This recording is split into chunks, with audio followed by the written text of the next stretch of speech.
আমার ভোগ দখলকৃত সম্পদ আমি একজন এতিমের কাছে বিক্রয় করি, কিন্তু অন্য একজন আমার অজানায় তা প্রতারণা করে নিয়ে গেছে, তা সম্পর্কে আমার অবগত ছিল না। এখন এতিমের সম্পদটা দেওয়ার মতো আমার ক্ষমতাও নেই, এক্ষেত্রে আমার করণীয় কি?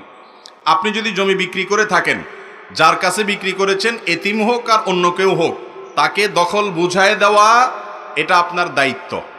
দখল বুঝায় যদি না দেন, বিশেষ করে জমি জমার মধ্যে দখল বুঝায় দেওয়াটা গুরুত্বপূর্ণ কাজ। আপনি শুধু কাগজে কলমে রেজিস্ট্রি দিয়ে দিলেন, দখল বুঝায় দিলেন না, তাহলে আপনার দায়িত্ব আদায় হয় নাই। এইরকম যদি হয় তাহলে আপনি ইয়েতিমকে তা প্রয়োজনে তার টাকা পরিশোধ করে দিতে হবে, কিন্তু দিতেই হবে। অনেক লোক আছে এই ক্ষেত্রে দায়িত্বহীনতার পরিচয় দেয়। ইয়েতিমের বিষয়টা খুব ডেঞ্জারাস, খুব ভয়াবহ। ইয়েতিমের সম্পদ খাওয়া মানে হলো পেটের মধ্যে সরাসরি জাহান্নামের আগুন প্রবেশ করানো। বিধায় দখলদারিত্ব বুঝায় দিতে যদি আপনি ত্রুটি করেন, তাহলে আপনাকে দখলদারিত্ব বুঝায় দেওয়ার জন্য, না দেওয়ার কারণে যে অন্যজন দখলে নিয়ে গেছে, এখন দায়িত্ব আপনাকে নিতে হবে।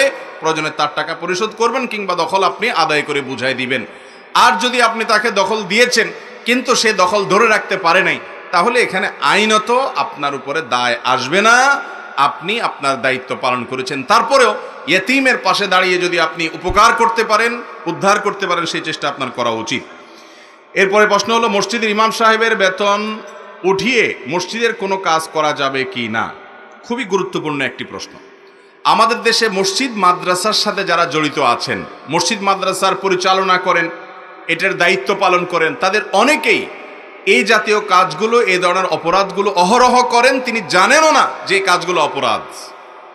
সেটা হলো, মসজিদে আপনি টাকা উত্তোলন করেন ইমাম সাহেবের নামে, যে ইমাম সাহেবের হাদিয়া দিতে হবে, বেতন দিতে হবে, আপনারা টাকা দেন। অথবা রমজান মাসে ইমাম সাহেবের, মুয়াজ্জিন সাহেবের বোনাস দিতে হবে, আপনারা টাকা দেন। এই কথা বলে টাকা উঠাইলেন। অথবা ঈদের সময় আপনি টাকা উত্তোলন করলেন, ইমাম সাহেব, মুয়াজ্জিন সাহেবের জন্য টাকা দেন, উত্তোলন করলেন। উত্তোলন করার পর টাকা উঠছে 20,000, ইমাম মুয়াজ্জিনদেরকে ভাগ্য করে দিলেন 10,000, আর 10,000 মসজিদের ফান্ডে রেখে দিলেন। এটা সাচ্চা এবং পরিষ্কার একটা গুনাহের কাজ।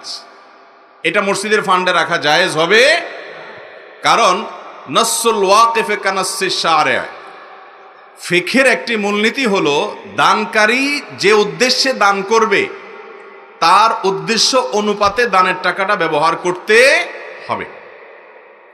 আপনাকে একজন 1 লক্ষ টাকা দিয়ে বলছে, ভাই আপনি একটু ওমরা করে আসেন। আপনাকে দায়িত্ব দিল, টাকা দিয়ে আপনি ওমরা করে আসেন।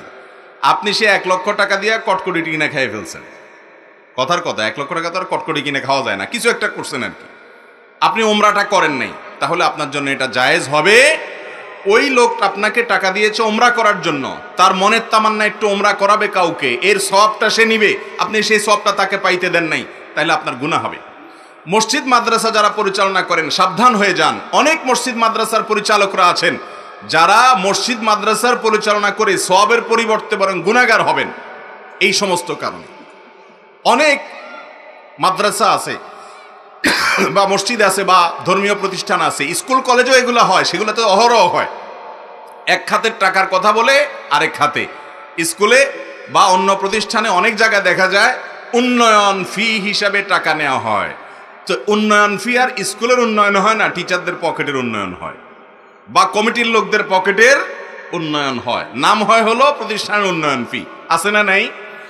তো সেগুলোর কথা বাদ, মাসা নাই তার বুধবার কি। কিন্তু মসজিদ মাদ্রাসা যেখান থেকে মানুষ নীতি আদর্শ শিখবে, সেখানে কর্তৃপক্ষ যদি এক কথা বলে টাকা নেয় আর অন্য খাতে খরচ করে, সেটা জায়েজ হবে। একটা হলো যে কথার কথা, মসজিদের টাইলসের কাজ করতেছে, আপনি টাকা উঠেছেন, সেখান থেকে উঠানোর পর 2 লাখ টাকা উঠছে, 1,60,000 খরচ হয়েছে, 50,000 খরচ হয়েছে, বাকিটা রয়ে গেছে, সেটা আপনি জেনারেল ফান্ডে দিয়ে দিলেন। এটা দাতাদের মৌন সম্মতি এটার পক্ষে থাকে, কারণ কেউ 10 টাকা দান করলে 9 টাকা খরচ হয়, 1 টাকা থাকলে মসজিদের জেনারেল ফান্ডে চলে যাক, এ ব্যাপারে কারোর আপত্তি থাকে না সাধারণত। ওইটা আরেক জিনিস, ওটা জায়েজ হবে। কিন্তু আপনি ঠান্ডা মাথায় এক কথা বলে টাকা তুলে আরেক খাতে খরচ করলেন, এটা গুনাহের কথা। এই কাজটা আমাদের দেশে মানুষ করে কি করে না? অতএব এ ব্যাপারে সাবধান থাকতে হবে। মসজিদে টাকা দিয়ে মাদ্রাসায় খাবার এনেছে, এনে বলেছে বাচ্চাদেরকে খাওয়ান, আপনি বাচ্চাদেরকে কিছু প্যাকেট দিলেন, আর কিছু কমিটির বাসায়, কিছু হুজুরের বাসায়, কিছু বড় হুজুরের বাসায়, কিছু ছোট হুজুরের বাসায় নিজেরা ভাগযোগ করে নিলেন। জায়েজ হবে না গুনাহ হবে? গুনাহ হবে।